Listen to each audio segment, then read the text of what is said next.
el escenario aquí es de una guerra. Vienen los enemigos a guerrear contra el pueblo de Judá, en este caso, una tribu de Israel, una tribu muy especial. Entonces, quiero que vea, por favor.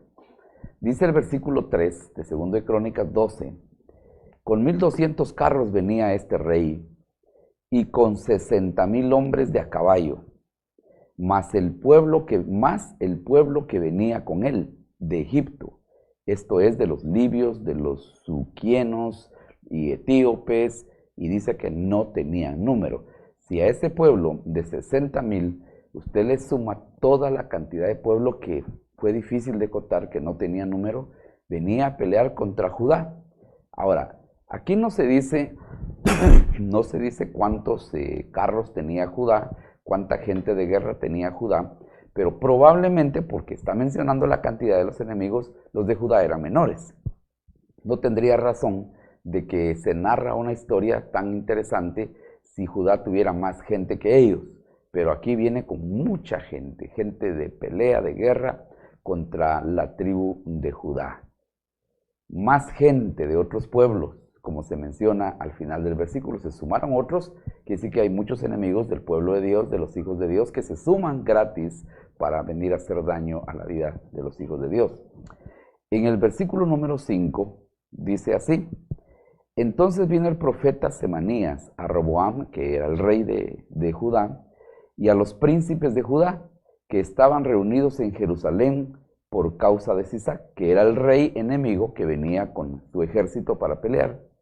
Y les dijo, oiga lo que dijo el profeta Semanías: así ha dicho Jehová, vosotros me habéis dejado, y yo también os he dejado en mano de Sisac. Preste mucha atención. Quiere decir que el problema por el cual está viniendo esta guerra, ¿por qué es? Porque tanto el rey como el pueblo ha dejado a Jehová. Hermanos, hermanas, amigos y amigas, dejar a Jehová tiene consecuencias. Dejar a Jehová tiene consecuencias. Y dice Dios, pero como me han dejado, yo también los he dejado. Pero dice, en manos de Sisac. Ahora, solo quiero que veamos y aprendamos este principio bíblico. Cuando Dios deja a sus hijos, deja a su pueblo, no es un ambiente de soledad que se siente, ¿verdad? Siento soledad porque Dios me ha dejado. No, es presencia de enemigos. Diga conmigo, no es soledad. No es soledad. Es presencia de enemigos. Es presencia de enemigos. Es que, otra vez, por principio, Dios no es el que viene con su espada y pelea contra su pueblo porque le ha dejado. No, no, no. Sencillamente se abre la puerta para que los enemigos entren. Es lo que hemos dicho una y otra y otra y otra vez. Dejar a Jehová tiene consecuencias. ¿Qué tipo de consecuencias? Dios sabe cuál es la mejor. En este caso vienen los enemigos en contra. Lo que sí es cierto es que se abre una puerta y los enemigos pueden venir de 1000 maneras. El versículo 6 dice, y los príncipes de Israel y el rey se humillaron y dijeron, justo es Jehová. Amados, amigos y amigas, aquí está la clave. El pueblo, cuando vio lo que venía, no murmuró, no le echaron la culpa a alguien más, sino dijeron, justo es Jehová. Esta es la clave, lo que todos los hombres y todos tenemos que hacer en todos los tiempos.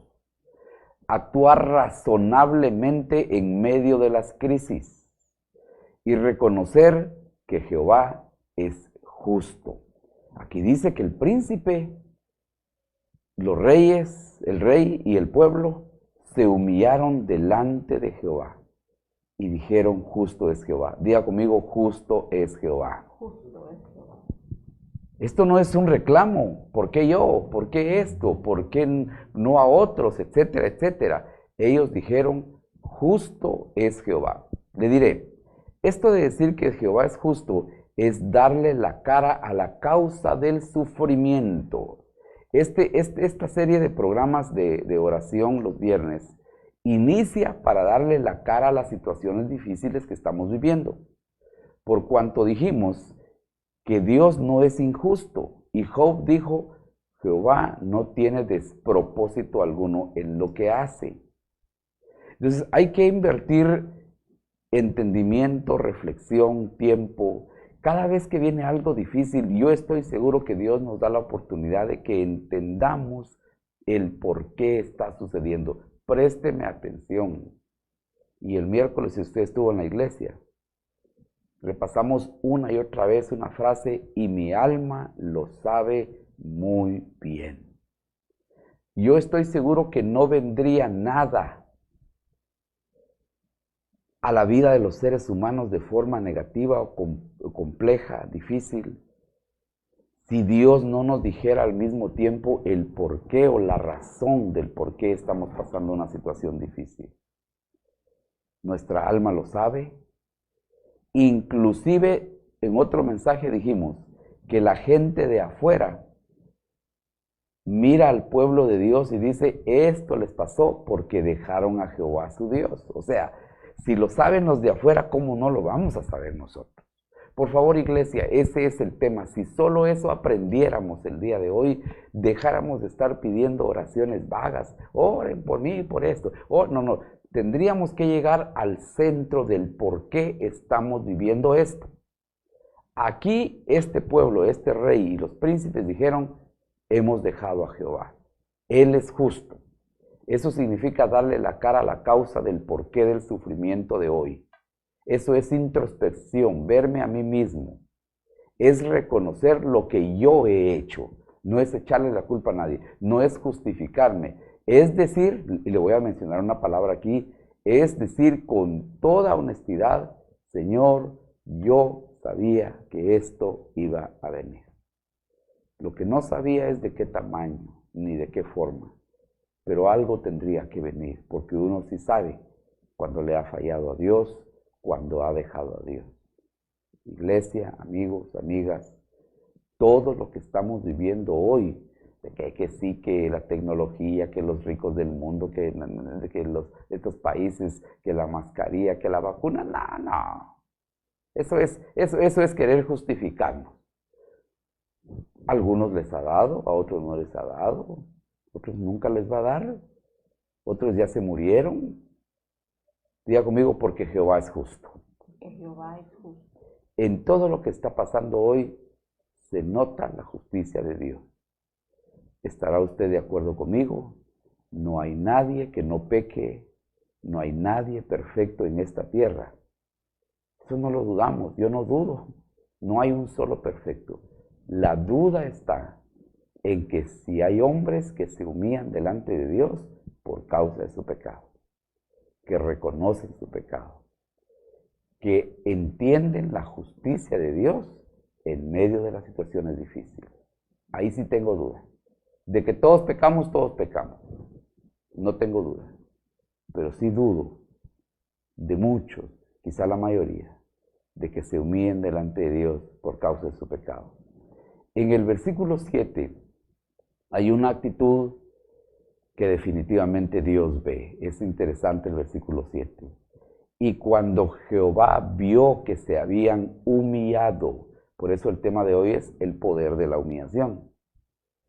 Cuando Jehová vio que se habían humillado, ojo, no es cuando usted cree que se ha humillado, no es cuando otros creen que usted se ha humillado, no es cuando usted esté llorando, no es cuando usted esté en la iglesia 24 horas, no, es cuando Jehová, o sea, hay que pasar la prueba de humillación delante de Dios. Cuando Jehová vio que se habían humillado, ojo, vino palabra de Jehová a Semanías, presten mucha atención. Semanías es el profeta.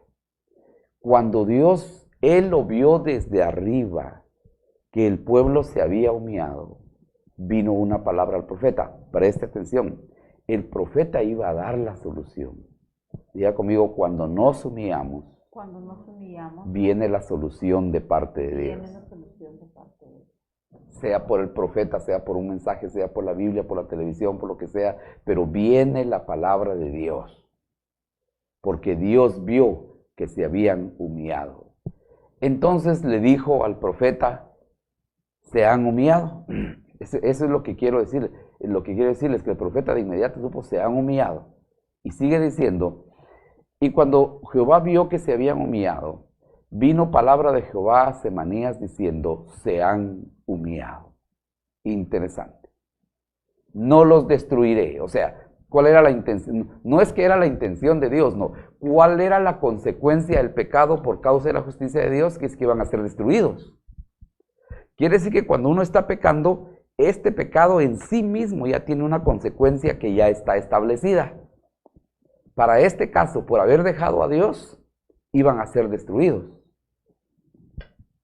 La pregunta es, pastor, el día de hoy, ¿dejar a Dios trae destrucción? ¿Usted qué dice?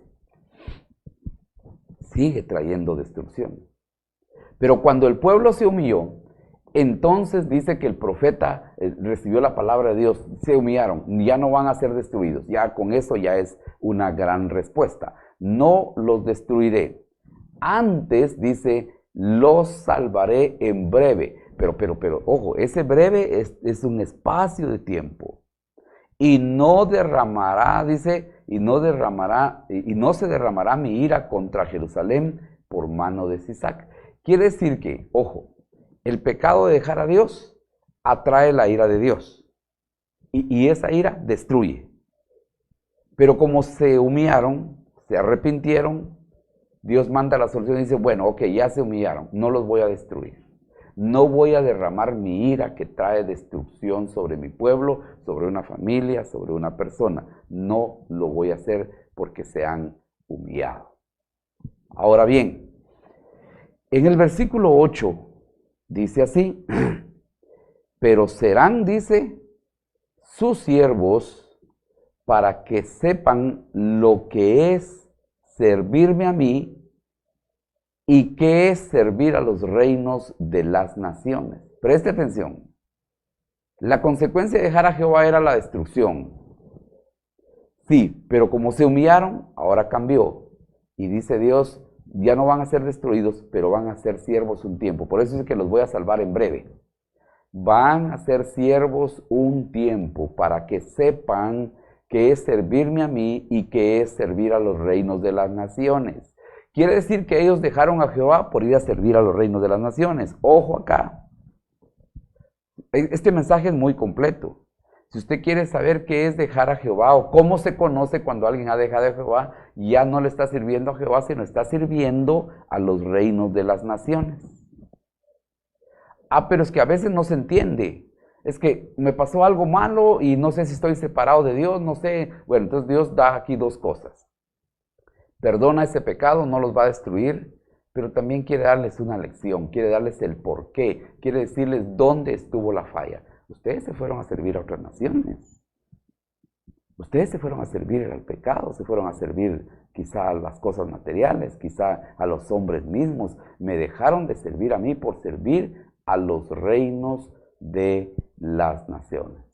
O sea, en este mensaje hay puntos bien puntuales. Primero está la consecuencia del pecado. Segundo, está el perdón y la determinación de Dios por causa de la humillación del hombre. Él se arrepintió de lo que los iba a hacer. Tercero, está la lección. ¿Por qué hay una lección? Para que aprendan, dice, la diferencia entre lo que significa servir a Dios y servir a las otras naciones. Amados, amigos y amigas, aprendamos la lección.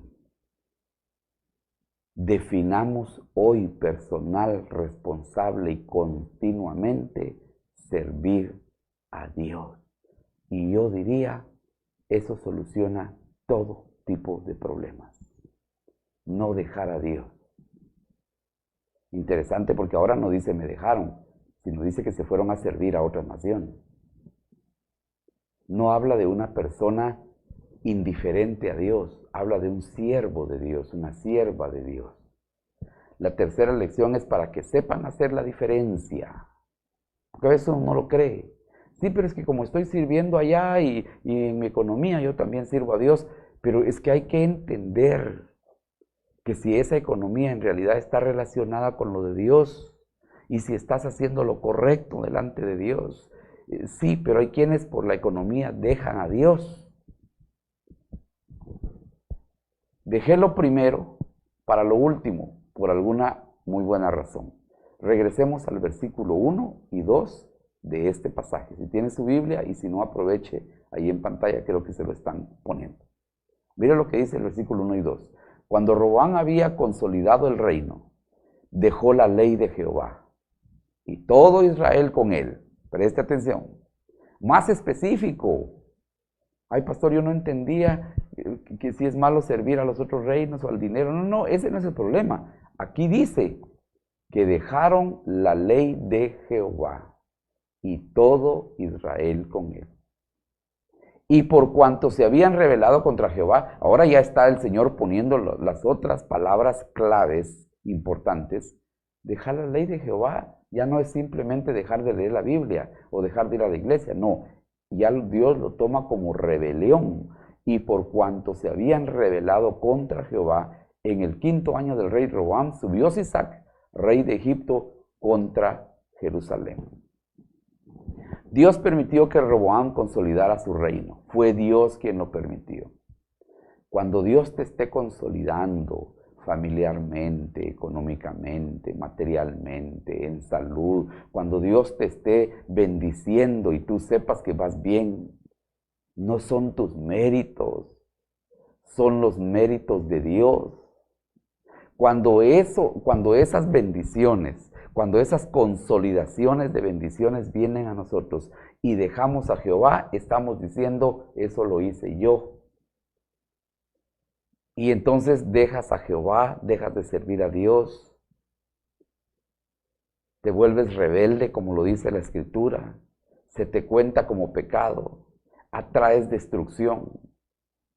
Levanta tus manos y di conmigo, todo lo que Dios me ha dado es por sus méritos, no por mis méritos. Cuando se entiende, ojo, Dios sí quiere que seamos prósperos y bendecidos, pero cuando se entiende eso, jamás vas a dejar a Dios por lo material. Porque no hay comparación. ¿Cómo vas a comparar a Dios con lo material? Nunca. Claramente dice que el rey dejó a Dios y todo Israel con él. Y el versículo 2 también claramente dice que por eso vino el enemigo a derrotar al pueblo de Dios. Con este pasaje podemos, para ir finalizando este pequeño tiempo de palabra, con este pasaje, ahora sí podemos entender mejor lo que dice segundo de Crónicas, capítulo 7, versículo 14. Si se humillare mi pueblo, sobre el cual mi nombre es invocado, y oraren y buscaren mi rostro, y se convirtieren de sus malos caminos, entonces yo oiré desde los cielos, y perdonaré sus pecados, y sanaré su tierra. Hoy quiero hacerles una reflexión final y un llamado. Cuando viene algo difícil, todo mundo corre a los parques a rodearse, dice que a humillarse. La pregunta ahí es, ¿qué están haciendo ahí humillados? La humillación que Dios nos enseña acá es aquella en la cual reconocemos los pecados que hemos cometido y le damos la cara. No es una humillación sin saber por qué, pero Señor, aquí estamos humillados. No, la humillación es lógica, es razonable. Uno sabe cuando ha pecado. Uno sabe cuando están viniendo cosas difíciles a uno. Y uno sabe qué es lo que Dios le está señalando a uno. Por lo tanto, el llamado de hoy no es a una humillación mística religiosa, sino a una humillación razonable. Y Dios está dispuesto a cambiar, a arrepentirse el día de hoy de lo que está pasando en muchas vidas. Para eso creamos este segmento de oración. Este es el momento para hacerlo. Hay cosas que usted puede decir ahorita y mandar su petición y puede decir con toda franqueza, oren por mí, por esto y diga con claridad, porque Dios me ha mostrado por qué ha venido esto a mi vida. Te aseguro, hoy Dios haría el milagro. Hoy. Por eso es que no aceptamos peticiones así meras superfluas. Oren por mi familia. No me mande esas peticiones a estas alturas. ¿Por qué quiere que oremos? ¿Sabe lo que está sucediendo en su vida? Yo sí sé, ore por mi familia para que se sane. No. Uno tiene que ser razonable delante de Dios. Humillarse significa reconocer por qué es de que está sucediendo esto. Es enumerar nuestros pecados. Es venir delante de Dios. Cada uno sabe cómo está. Y como dice el Salmo, y mi alma lo sabe muy bien, muy bien.